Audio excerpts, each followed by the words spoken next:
Buenas tardes, Dios les bendiga, ¿cómo están? Gloria a Dios. Los niños pueden ir a su escuela dominical.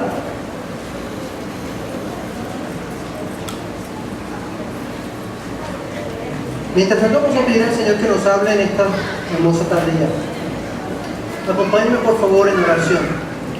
Dios, te damos muchísimas gracias por la oportunidad de experimentarte como nuestro Dios, como nuestro Señor, como nuestro Salvador. Permite que venga, Señor, y tu palabra hoy sea usada. Tú hables a través de ella y tu Espíritu la confirme y la ratifique en nuestro espíritu, como dice tu verdad. Que podamos, Señor, parecernos más a Jesucristo y que tú nos lleves a conocerte en el nombre santo de Jesús. Dispón nuestra mente, nuestro corazón, para que sea el mensaje puro de esa verdad que nos edifica. Gracias por cada persona nueva, por cada visita, por cada amigo o amiga en esta sala en la tarde de hoy. En el nombre de Jesucristo, amén. Y la bienvenida a todos los que nos están visitando desde su casa. Gracias por tu presencia para la iglesia, para el cuerpo de líderes. Tú eres importante y nos bendice tenerte en medio nuestro. Amén. Sí, Señor. Estoy siguiendo la serie entonces de la vida de nuestro Señor Jesucristo. Estamos leyendo lentamente el libro de Lucas. Estamos descubriendo a nuestro Señor en el libro de Lucas y quiero animarte a que abras allí la palabra de Dios en ese evangelio para ir caminando lentamente sobre ella. Vamos a estar ubicados entre el versículo 21 y el versículo 38. Eso van a ser los textos de estudio para esta tarde ya. ¿Amén? Amén. Muy bien. Vamos a leer verso 21 al verso 23. Búscalo por favor, ese está en tu Biblia, de Lucas 3. Verso 21. No va a estar en la lámina, es necesario que lo busques en tu Biblia. Verso 21 al 23. ¿Llegaron? Amén. Dice la palabra de Dios así. Un día en que todos acudían a Juan para que los bautizara, Jesús fue bautizado también. Y mientras oraba, se abrió el cielo, y el Espíritu Santo bajó sobre él en forma de paloma. Entonces se oyó una voz del cielo que decía: Tú eres mi Hijo amado, estoy muy complacido contigo. Jesús tenía unos 30 años cuando comenzó su ministerio. Era hijo, según se creía, de José. Hasta allí la palabra de Dios. Quiero compartir este mensaje contigo. Jesús fue bautizado también. Él no lo requería. Para el pueblo hebreo, quien se bautizaba era todo aquel gentil o no creyente en la verdad de Dios o de Yahweh. Y para hacerse judío tenía que cumplir los ritos siguientes. Tenía que circuncidarse, cumplir los votos frente al pueblo y bautizarse en una pila frente al pueblo. Las mujeres, obviamente, que se querían hacer prosélitos no podían circuncidarse, porque usted sabe, son damas, no tienen ese miembro de circuncisión. Se bautizaban públicamente para hacerse judías. Así que el contexto del bautismo no era nada raro para los hebreos. ¿Se entiende eso? Jesús fue bautizado también. Quiero regalarte 3 evidencias de que es el Mesías, de que Jesús o Yahshua es el Cristo o el Mesías. Amén. Y quiero también darte 3 necesidades esenciales de todo hombre. La gran idea para hoy está en el versículo 21, que acabamos de leer a continuación. Un día en que todos acudían a Juan para que los bautizara, Jesús fue bautizado también. Ahora, yo quiero que pensemos en esto. Si Jesús no necesitaba ser bautizado, aunque Jesús era 100% hombre, y esto es lo que Lucas nos deja muy claro. Recuerden que la profesión de Lucas es, él es médico, y él está describiendo a Jesús, el hombre, el Hijo de Dios, pero que también es hombre, que vino a rescatar a los hombres perdidos. ¿Por qué entonces Jesús toma esta decisión de bautizarse? Algunos han opinado y han dicho que el llamado al pueblo de Dios y el llamado y la investidura del rabino, profeta, Mesías era hacer que el pueblo de Israel se arrepintiera totalmente. Usted de repente ha escuchado hablar de Daniel, ha escuchado hablar de Zacarías, de Isaías, de Jeremías, y ellos notablemente se arrepintieron por el pecado del pueblo, y era un pecado que realmente tal vez ellos no cometieron. Recuerdo a Daniel hacer ayuno por 21 días y ponerse en oración para que Dios perdonara al pueblo de Israel por todas las atrocidades e idolatrías, pero Daniel no había hecho nada de eso. Igual con Jeremías, igual con Zacarías, igual con cada uno de ellos. Pero Jesús nos dio el ejemplo. Eso es lo primero que quiero enseñar. La primera marca de que Jesús es el Mesías es que Él nos dio el ejemplo. Esto nos muestra la primera necesidad. La primera necesidad es muy simple. Tú y yo necesitamos creer y ser bautizados. Tú y yo necesitamos creer y ser bautizados. Gracias, Jairo, porque ese amén es bueno. Amén. Pensando como hebreo, de hecho, creo que cada líder debería en cierta forma aprender un poco el pensamiento hebreo. Al fin y al cabo, la salvación viene de Israel, como dice la palabra. Quiero llevarte a lo que dicen los evangelios, Mateo 3 y Marcos 1. Mateo 3 lo relata así, pongan mucha atención aquí. Mateo 3, 13 al 15. Cuando Jesús fue a Galilea, al Jordán, para que Juan lo bautizara, Juan trató de evitarlo o de disuadirlo, diciéndole: yo soy el que necesita ser bautizado por ti y tú vienes a mí. Le objetó. Fíjense cómo responde Jesús: dejémoslo así por ahora, pues nos conviene cumplir con lo que es justo, le contestó Jesús.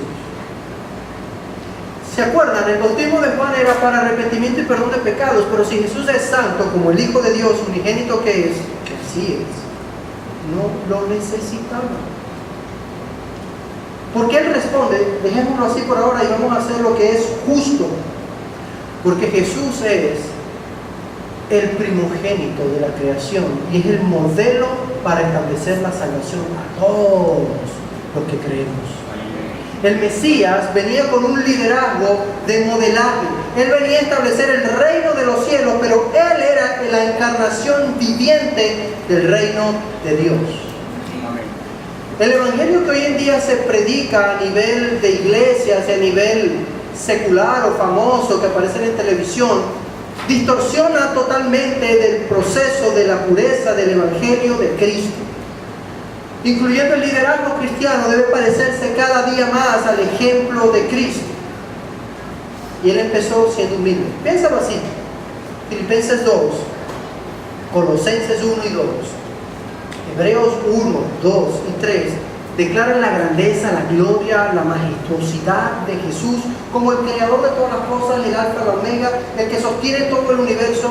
Y Él, siendo Dios, viene humilde ante Juan y le dice: bueno, Juan, bautiza.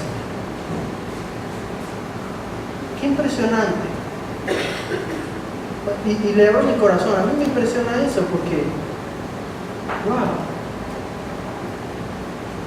el creador que hizo los cromosomas que forman la humanidad de Juan, Jesús los conocía. Jesús hizo todo el planeta en el que estaba caminando y se humilló. Para un hebreo dejarse bautizar era: estás dejando el reino, o dejar de creer en Yahweh como el dador del pacto a Abraham. ¿Sabe usted eso? Porque si eras hebreo no necesitabas volverte a bautizar. Ya eres hebreo de nacimiento, eres de estirpe de Dios, hijo de Abraham y punto. ¿Amén? Amén. Que Él se bautizara representaba algo distinto. Él era de la tribu de Judá, era de la tribu del linaje de los reyes de Dios. Él era el Mesías. Y quiero que mientras leemos todo esto se mantenga la expectativa, porque los hebreos, los judíos, nuestros hermanos, estaban pensando, esperando ansiosamente el retorno del Mesías, y estaban hasta este punto un poco confundidos, pensando que quizás Juan lo era. Pero como ya lo prediqué, Juan no fue el Mesías ni afirmó serlo, estaban a la expectativa. En esos días llegó Jesús, dice Marcos 1:9, a Nazaret, desde Nazaret de Galilea, y fue bautizado por Juan en el Jordán. Me impresiona, Jesús no llegó en caballos escoltados, no llegó con ropas brillantes, con bordes de oro, ni batas especiales diseñadas por aquí, no usó las sandalias de Armani, ni las de Dolce & Gabbana. Oye, Jesús era humilde, tipo Juan, ¿no? El hombre llegó, caminó, de hecho, para llegar de Nazaret de Galilea hasta el Jordán había que caminar como 40 kilómetros a un hermoso sol tipo Maracaibo a las 12 del día. Eso habla de Jesús, hermano. Eso habla de la humildad de Jesús. Qué impresionante. Y si eso no es poco, el río Jordán no era que era el río, no era que era el río chévere, hermoso. Era un río normal, de hecho es color crema tipo barro. Si se pone a buscar por Google Earth va a conseguir eso.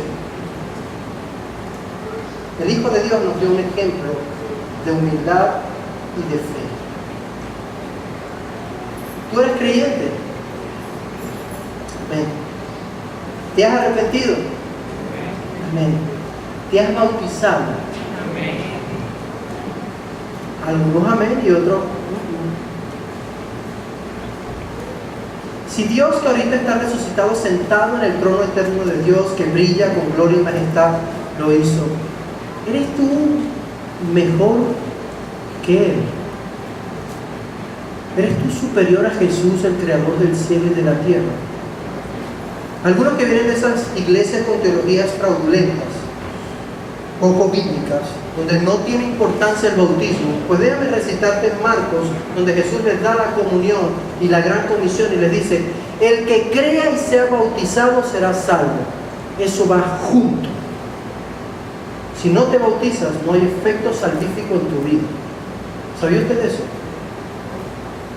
Hay un amén. Estoy citando Marcos 16:16. Si duda, vaya a subir. 1 Pedro 3:21 dice: así como en aquellos tiempos, cuando vino Noé y fueron salvos 8 personas, así el bautismo que ahora nos salva, los salvan también ustedes. ¿Quién dijo amén? Gracias por eso, amén. Amén. Es impresionante. El Mesías es el único camino a Dios. Juan 14:6 dice: yo soy el camino, la verdad y la vida. Me encanta esta parte del texto. Nadie llega al Padre sino a través de mí. ¿Cómo Jesús da la gran comisión al final de Mateo 28, 19 y 20, que dice: por tanto, vayan y hagan discípulos de todas las naciones? ¿Cómo? Bautizándolos en el nombre del Padre, del Hijo y del Espíritu Santo. Si tú creíste, te arrepentiste, hiciste todo, pero no te bautizaste, tú no eres un discípulo de Cristo. Tú eres un discípulo tal vez del que te enseñó la Biblia. Y ese no es Julio, ese es Jesús. Ese es el Evangelio de Jesús. Pastor, la salvación no es solo por fe, mediante la fe y para fe, por supuesto. Por fe, cuando Dios pone la fe en tu corazón, esa fe te va a llevar a obedecer lo que Jesús dice. Porque si me ve, mi teología solo le he dicho lo que Jesús dice, no he citado a Pablo todavía. Voy a ser un poquito más fuerte. Sí. ¿Se acuerdan del mensaje de Juan? Unos versículos más atrás.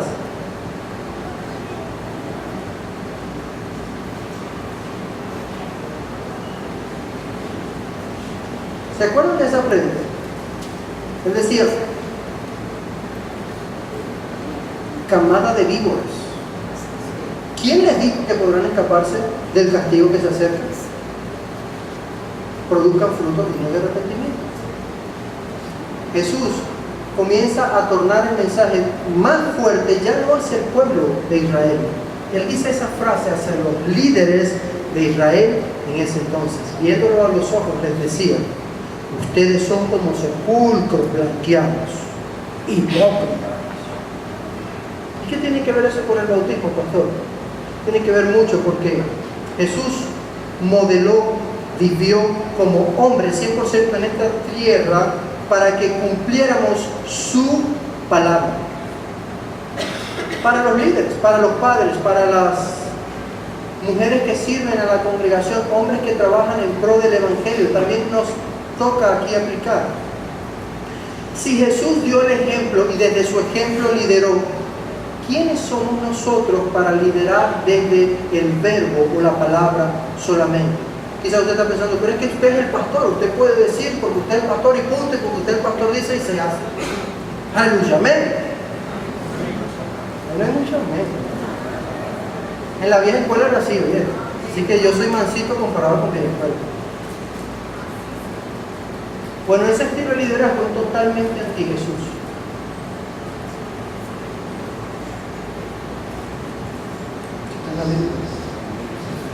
No estoy inventando. Yahweh, hecho hombre, Dios encarnado, lidera desde el ejemplo. Se los ilustro. ¿Cuántas veces Jesús en los evangelios nos enseñó a orar? ¿Cuántas veces dijo, vamos a dar la clase de oración para la iglesia? Cero. Era tan real la forma de él orar y hablar con su padre que le preguntaron a sus discípulos, Mateo 6, Lucas, oye, enséñanos a orar como tú oras, Jesús. Ahora pregunto, ¿sabían orar o no sabían orar los discípulos? Sí sabían, eran hebreos, todo hebreo sabe orar desde niño porque ve orar a sus padres y porque va a la sinagoga, aprende el Talmud y aprende a orar y ora que no sea Jerusalén, levantando las manos, glorificando a Dios. Sí saben orar. ¿Qué no sabían entonces? Orar como Jesús oraba. Con una revelación de Dios Padre diferente. Porque si leen Juan, el Evangelio de Juan, Juan dice mucho, así como yo en el Padre y tú en mí, así como yo en ti y tú en mí, Padre, porque tú y yo somos uno. Qué increíble, Jesús lidera desde el ejemplo. ¿Por qué a veces liderar es tan difícil? Porque tu ejemplo es contrario a tus palabras. Y pon el escenario que tú quieras, en la familia, en la casa. Voy a hablar de los padres. ¿Cuántas veces como padres eres tú el modelo de servicio y de cuidado para tu esposa? ¿Cuántas veces cuál fue la última vez que usted agarró y dijo, ¿saben? Hoy voy a cocinar yo. Voy a hacer un rico almuerzo para que mi esposa coma y para que los muchachos coman. Y así le doy el ejemplo a los chamos para que vean que también se cocina. Oh, pastor, ejemplo para hacerle quema hasta el conflé. ¿O acaso no fue Jesús el mismo que dijo en Juan 13 que se arrodilló, echó agua en un membrillo, lavó los pies a sus discípulos, se quitó la ropa, tomó posición de esclavo, y después que hizo todo eso, en señal de humillación y de servicio para sus discípulos, se vistió y dijo, les he dado el ejemplo, vayan ustedes y hagan lo mismo. Una frase favorita de mi mentor, Eric Barriera. Wow, jefe, se lo voy a entonar tipo gringo como hablaba él. Wow, jefe, tú sabes, la autoridad se gana. Y se gana sirviendo, ¿viste? Sí. John Maxwell diría, si tienes un liderazgo de posición, que porque tienes el título, porque tienes la autoridad, porque fuiste ungido, ¿vas a liderar desde allí? Sí, vas a liderar desde allí hasta el rango de personas que están obligadas a obedecerte porque a ti te da la gana. Pero en el reino, como Cristo, no funciona así. Así funciona en tu empresa o en tu casa, pero en el cielo funciona con el ejemplo. Si tú hoy eres creyente y no te has bautizado, debes bautizarte al terminar esta predicación. No porque lo digo yo y te estoy matando, sino porque Jesús lo hizo. Amén.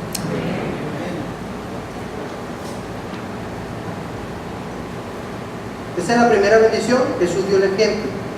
Tú y yo necesitamos seguir su ejemplo y bautizarnos.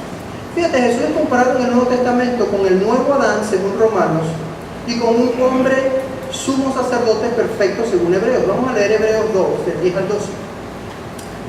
Dice, en efecto, a fin de llevar a muchos hijos a la gloria, convenía que Dios, para quien y por medio de quien todo existe, perfeccionara, ponga atención aquí, perfeccionara mediante el sufrimiento al autor de la salvación de ellos. ¡Wow! ¿Cómo vamos a hacer con el tema de la escasez? ¿Cómo vamos a hacer con el tema de los sufrimientos? ¿Cómo vamos a hacer con el tema del maltrato en Venezuela? Aprovecharlo para ser perfeccionados en nuestra fe. O a sufrir y obstinarte en contra de los seres humanos que no hacen nada. Aprovechar que estamos siendo transformados para ser como Cristo. Verso 11. Tanto el que santifica como los que son santificados tienen un mismo origen, por lo cual Jesús no se avergüenza de llamarlos hermanos. ¡Qué hermoso! Verso 12. Cuando dice, proclamaré tu nombre a mis hermanos, en medio de la congregación te alabaré. Oye, ¿has pensado que tú eres hermano de Jesús, hermano chiquito o menor de Jesús? Eso es impresionante, eso es chévere. A ver, ¿quiénes son hermanos mayores aquí? Eso es excelente por algún lado, ¿verdad? Digo lo bueno, vamos a decir lo bueno, de ahí primero lo bueno. Voy a decir lo bueno y después voy a decir lo no tan bueno. Lo bueno de ser hermano mayor es que conoces a tus padres y sabes cómo portarte como se debe, aunque vas a veces a llevar palo, ¿verdad? Lo bueno es que tienes autoridad, quieran o no quieran tus hermanos inferiores sobre ellos. De hecho, ese es el argumento bíblico por qué los líderes mandones de la iglesia, que no tienen una revelación humilde de Dios, lideran como lideran. Se aprovechan de que los nuevos creyentes son bebés en el Señor y los pueden mandurrear. Y como no saben de la Biblia y no conocen a Cristo, se dejan mandurrear y punto. Pero después a ellos tendrán que darle cuenta a Dios, porque esos no son sus hijos espirituales, son los hijos de ¿quién? ¿Se pone usted bravo cuando alguien grita o jalonea o le da el cabello a tu hijo? Que no eres tú. Imagina al Dios Todopoderoso. Tú eres el líder maltratador de sus hijos chiquitos. Habla Jehová. Cuidado, líder de Dios, que te crees el santo. No eres tú, son los hijos de Dios. De hecho, son tus hermanos. ¿Se imaginan todo el juicio que van a llevar en todas esas iglesias venezolanas heréticas, donde los pastores y los líderes son simplemente extorsionadores del cuerpo de Cristo? Esa es otra prédica, pero se lo digo para que lo piensen. Terrible. Por eso es que en el cielo van a haber bastantes sorpresas. Esa es otra prédica también. Ok, el punto clave es simple. Jesús era totalmente humano y sabe, de hecho su posición es proclamar entre nosotros, sus hermanos humanos como Él, su llamado. Aunque Él es humano, pero fue glorificado y ahora es Dios sentado a la derecha. ¿Se ha puesto a pensar que Jesús va a ser 100% glorificado y 100% humano en el cielo y en la eternidad contigo y conmigo? ¿Has pensado en eso? Lea Apocalipsis y piensa en eso un poquito. Verso 16 y el 18. Pues ciertamente no vino en auxilio de los ángeles, sino de los descendientes de Abraham. Por eso era preciso que todos en todo se asemejara a sus hermanos, para ser un sumo sacerdote fiel y misericordioso al servicio de Dios, a fin de expiar los pecados del pueblo. Y por haber sufrido él mismo la tentación, puede socorrer a los que son tentados. Te lo voy a ilustrar así. Cada vez que tú te sientes débil, estás luchando, estás esforzando, estás dando lo mejor de ti, y aun cuando no ves respuesta o te sientes decaído, Jesús sabe exactamente cómo tú te sientes. No se lo imagina, Él fue humano.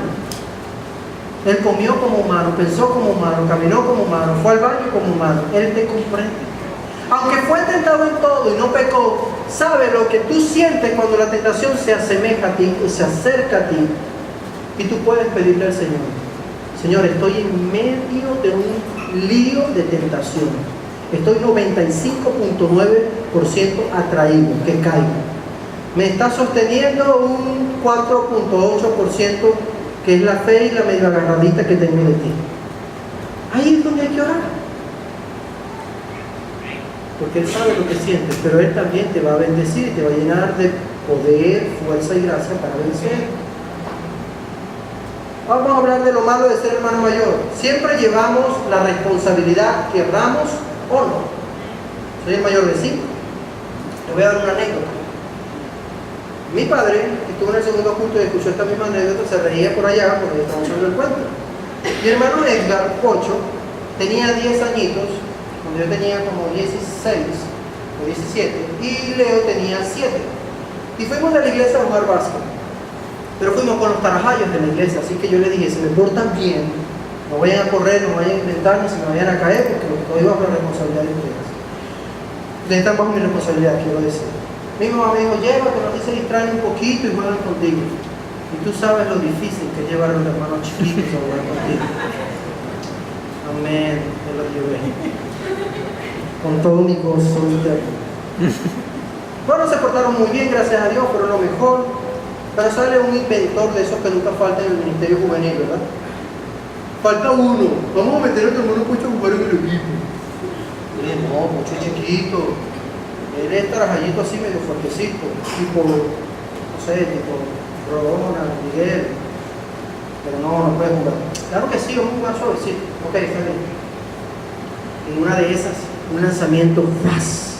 Un triple fallido, el balón brinca y brinca este caimán de iglesia, alto, robusto y fuerte, baja su codo, agarra la pelota, golpea con el codo al pobre gordito Pocho, tarajallín así, como ver a Santiago. Pocho va al suelo, pega la boca al suelo, rompe su diente frontal. Yo veo al gordito en el suelo, veo al tarajallín, lo grité. Se salvó de que era como Ronald de flaco, que ya era de escondite y lo podía destruir, que estaba muy molesto, lleno de ira, y lo grité y le decía, ¿cómo me vas a pagar ese diente ahora? ¿Cómo yo me la parezco a mi mamá con este así con su diente mocho? Uno de los días que más me he irado en mi vida. Pocho, que el sol de oro, que lo conocen, siempre fue cuarto de libre en cuanto al diente. Ahora que es un hombre hecho y derecho, estudiado y con dinero, se puso sus dientes. Pero sabe, como hermano mayor, ese día cuando yo llegué con Pocho así, con la boca hinchada, ¿qué pasó? Y ya le conté lo demás que pasó. Mi papá me regañó, me dijo, debes trabajar para ponerle una porcelana a tu hermano. Claro, bueno. Trabajé, pero no conseguí la porcelana. Se la consigue él mismo. Pero yo cargué con mi culpa de hermano mayor durante el rato, ¿verdad? Y a partir de ahí más nunca me lo llevé a jugar ningún deporte extremo, y menos con gente evangélica. Sí. Se endemonian cuando juegan deporte. Sueltan la carne, se quitan el ropaje de la vida eterna y se entran en pellejos ahí. Sí. Ese es mi pellejo. Ese es mi testimonio del fútbol, por eso también. Y yo me sentí tan mal esa noche, me sentí tan mal hermano, tan pésimo cuidador de hermanos, todo eso. Ahora, ilustración tiene que ver con esto. Jesús sabe todo lo que nosotros necesitamos. Jesús no es como yo de mal hermano mayor. Él es buen hermano mayor. Dijo, voy a la tierra, me van a destruir, porque los humanos son medio salvajes. Y así fue, literal. Pero cuando resucitó, agarró a sus hermanos y sabe, nos ha tomado de la mano derecha y nos ha subido al trono de la gracia de Dios. Y yo no sé si tú te imaginas cuando entras y oras que estás delante del trono de Dios. A veces uno no se cree eso, sino hasta que es viejo y la revelación de Dios viene sobre uno. Pero créanme. Y cuando tú estás delante de la presencia del Señor, Jesús está en medio entre Dios y tú. Y tú estás ahí con tus pecados y tus rollos, Señor, te volví a fallar. Y Jesús dice, está el Padre, pregúntale otra cosa interesante.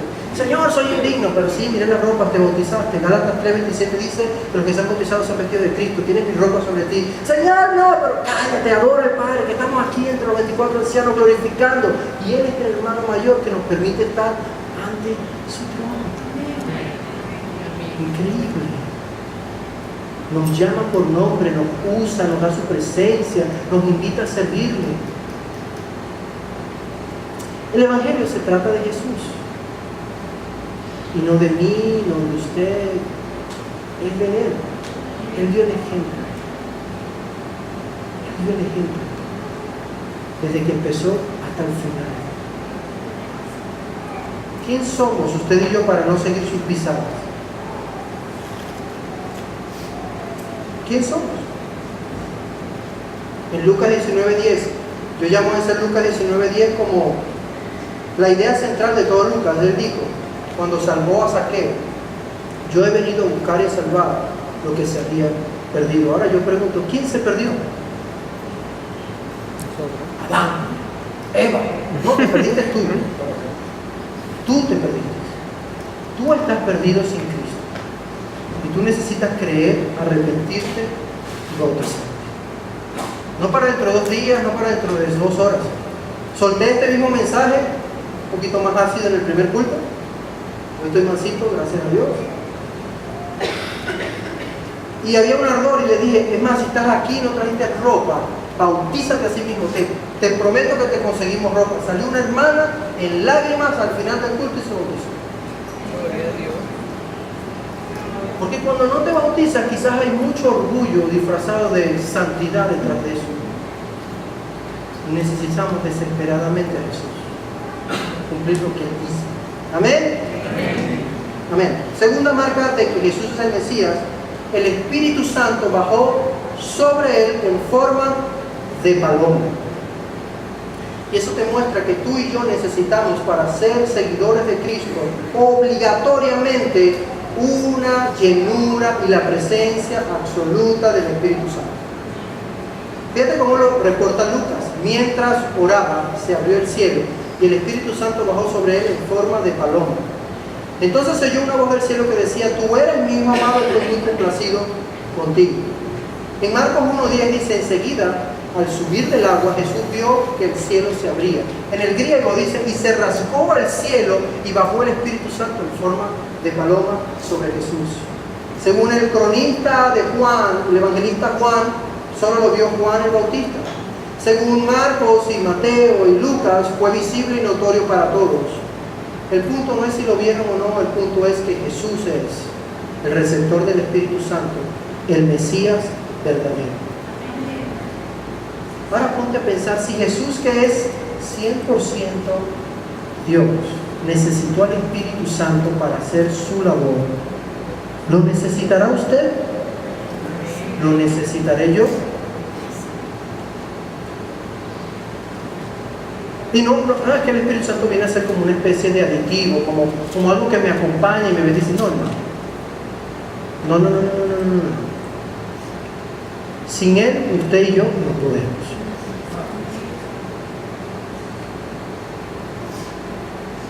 Usted puede ser cristiano sin el Espíritu Santo, sí, claro, siendo una persona moralmente buena, internamente engañada consigo mismo. ¿Se puede llevar un ministerio sin el Espíritu Santo? Sí, también, intentando obedecer con su fuerza a Dios. Pero yo lo ilustro así: eso es como ser hijo del jeque mayor de Qatar y vivir en un rancho pobre en el desierto. Eso es como que ser el hijo del distribuidor más grande de Venezuela de alimentos ahorita, que podríamos hablar de Central Madirense o Cadena Polar, y usted tener pobreza y escasez en su nevera y en su despensa.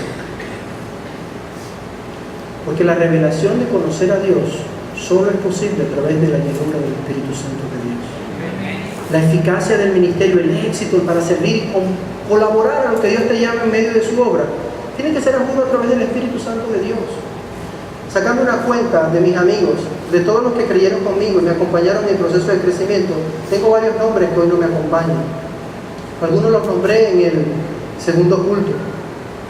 Pero mientras oraba y pensaba en esta noche, el Señor me decía: recuerda a los pastores que fueron pastores que ya no son pastores. ¿Cómo, Señor? Sí, así mismo, no otra lengua. Y empezó a ponerme nombres de pastores, amigos, conocidos, siervos de influencia que ahora no están. Y lo que te quiero decir es simple: ¿cuántos años vas a ser creyente por tu propia fuerza? 2, 10, a lo sumo 20, y después va a salir todo tu viejo hombre y te vas a esparramar. Separados de mí, nada podemos hacer. Impresionante eso. Jesús dice en Juan 15, porque estoy citando Juan 15, dice: obedezcan mis mandamientos, y el mandamiento que les iba a dar es: ámense como yo los he amado a ustedes.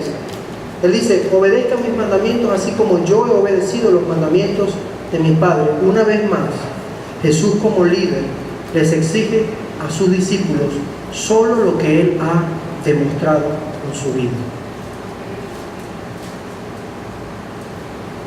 Lleva una vida de intimidad, de oración, de ayuno, de intimidad en revelación de la palabra de Dios, usted como siervo de Dios. Amén. Sí, diga amén. Sí, cuando hacemos ayuno congregacional y clamor por Venezuela y eso, no, esa no es la pregunta. Eso es lo que hacemos como cuerpo. Me refiero a su vida genuina, usted y Dios, Dios y usted, orando, ayunando, buscando, indagando en su presencia. ¿Cuántas veces ha leído usted todos los evangelios completos? Por lo menos una vez. ¿Quién lo ha hecho? Muy bien. Le voy a dar un desafío. Comienza a leer los 4 evangelios otra vez, uno por uno. Con la ayuda del Espíritu Santo, usted no va a avanzar un capítulo hasta que el Espíritu Santo no le revele a Cristo en ese capítulo. Señor, háblame, pero en cosas mínimas, muéstrame todo. Y le aseguro que demorará más de 5 años en terminar su lectura. No me refiero a detalles, Dios quiere revelar a Cristo. La iglesia madura es la que conoce a Cristo, habla como Cristo, lidera como Cristo, vive como Cristo. Es la esencia misma de Cristo. ¿Por qué la iglesia venezolana no ha podido reprender a la corrupción en Venezuela? Sencillo. Porque los líderes de la iglesia venezolana, algunos, han estado leudados y siendo corruptos también. Se han vendido por gobierno, se han vendido por dinero, se han vendido su espiritualidad por estatus entre los otros líderes. Hoy en día hay una competición malsana en cuál iglesia es más grande, en cuál iglesia es más ungida, quién hace más milagros que quién es más apóstol que el otro. Totalmente desfasado, extraviado literalmente del mensaje de Cristo. ¡Wow! Nadie que tenga el Espíritu Santo de Dios en autoridad máxima en su vida se va a glorificar a sí mismo. Hay un amén, como dice el hermano. Amén. Esto es tan duro, el Espíritu es tan hermosamente bueno y humilde, que Jesús, cuando habla de Él, en Juan 14, 16 y 17, dice: y cuando Él venga, me glorificará a mí. Impresionante. Dios Espíritu es tan humilde que ni siquiera atribuye gloria a sí mismo, y siendo deidad, siendo Dios, puede hacerlo. Él dice: vos va a exaltarme a mí y le recordará mis palabras. Como es un tema full profundo, porque Dios quiere más de Él en ti. Jesús lo hizo. Usted y yo lo necesitamos. Ahora, a título de confesión, le voy a confesar más.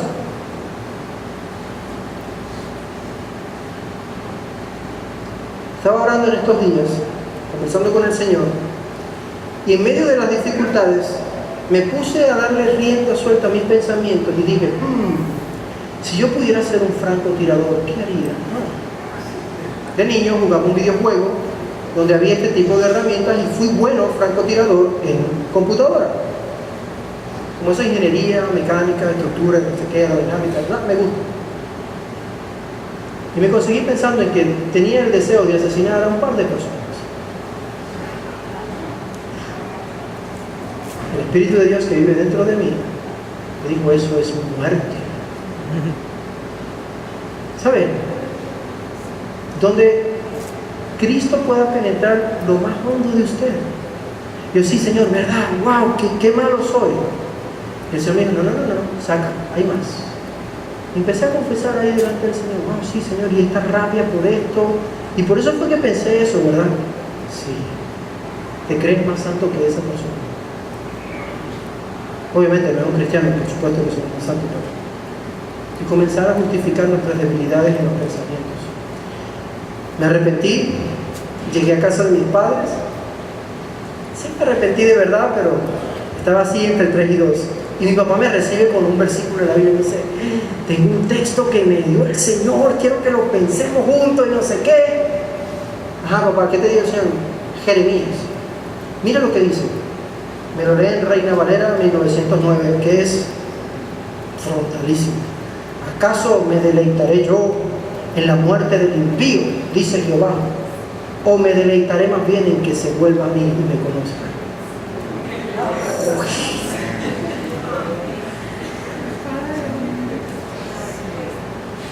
Mi papá no sabe nada de lo que estaba pensando, ni lo que Dios me estaba enseñando, ni nada de cipote. Y yo: sí, ¿qué texto? Versiculote, papá. A ver, cuéntame. Mientras él se repetitó echando su historia, lo que él interpretaba y todas las cosas, no sé qué más, el Señor por mi interior era: yo quiero que te parezcas a mí aún en las cosas que la gente no ve. Yo quiero que reconozcas que eres malo, que hay todavía cosas que no son de Cristo dentro de ti, tu mente, tus emociones hacia otras personas. Y qué impresionante. Qué impresionante. Quizás usted ha pensado matar a varios, tal vez no tenga tanto varón para soltarlo en una prédica, pero es otra prédica. Porque si el Espíritu de Dios comienza a reinar en ti, tú vas a ser como Él. Gálatas 5. No lo voy a predicar, el fruto del Espíritu es amor, fe, gozo, mansedumbre, templanza. Amén. Tercero y último texto para ustedes. El Padre habló desde el cielo con voz audible: tú eres mi Hijo amado, yo estoy complacido contigo. Ya los músicos pueden pasar si quieren. Y voy a terminar con este texto. Solo 3 veces registra el Nuevo Testamento que Dios Padre habló desde el cielo. Esta es la primera. La segunda está en Lucas 9:35, cuando Jesús se le transfigura y se le muestra a Jacobo, a Juan y a Pedro. Me impresiona ese texto porque los envuelve una nube igual en presencia de Elías y en presencia de Moisés. Y yo quiero dejar algo claro allí. Moisés, para el pueblo judío, representa la doctrina y la enseñanza profunda del conocimiento de Cristo, mientras que Elías representa para el pueblo hebreo el mover profético y la autoridad y el poder de Dios. Pero en presencia de Jesús ellos no estaban hablando de ninguno de esos dos temas, estaban hablando acerca de cómo Él iba a entregar su vida para rescatar a toda la humanidad. Y mientras yo pensaba en ese texto, yo me decía, eso es profundo.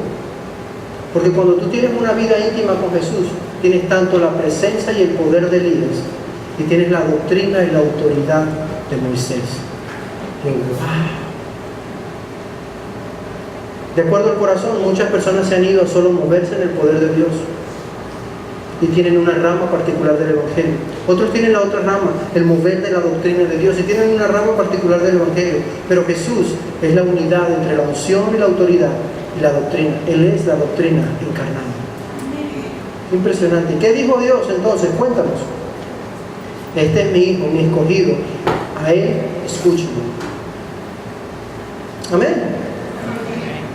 Mientras suena la alabanza, yo quiero que usted piense exactamente en eso, porque Dios habló exactamente el mensaje que ya Él le había hablado a sus siervos en el Antiguo Testamento. Salmo 2:7 dice: tú eres mi Hijo, me ha dicho, hoy mismo te he engendrado. Isaías 42:1 dice: he aquí mi siervo, yo le sostendré, Él es mi escogido, en quien mi alma tiene contentamiento. He puesto sobre Él mi espíritu, y Él traerá justicia a las naciones. ¿Saben? Los hebreos sí esperaban al Mesías. Y hubo una gran parte, según Juan, verso 12 del capítulo 1, verso 31 y 32 del capítulo 8 de Juan, que creyeron en Jesús. ¿Y saben por qué? Porque ellos estaban esperando que ese Mesías hablara con autoridad, fuera lleno del Espíritu Santo y ministrara con poder acerca de la Torá. Y todo eso fue hecho a través del ministerio de Jesús.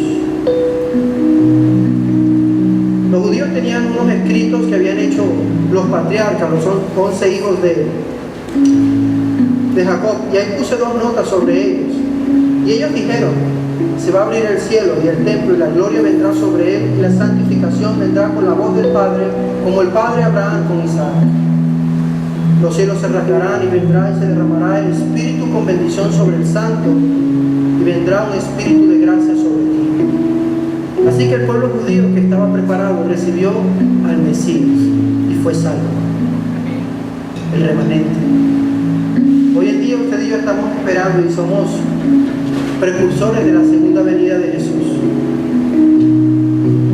Esa extracción lo tomé del libro de Mark Moore, La vida cronológica de Jesús. Pero hoy quiero animarte a que veas algo. En ese bautismo se evidenció que el Padre actúa enviando al Hijo. Y el Hijo encarnado representó la obediencia perfecta de todo humano ante Dios Todopoderoso mediante la recepción del Espíritu Santo. Y pensando en la genealogía, no la voy a tocar toda. Voy a resaltar como con lupa 3 nombres. Lucas menciona al linaje de David, de quien vendría el Mesías, príncipe de paz, sanador.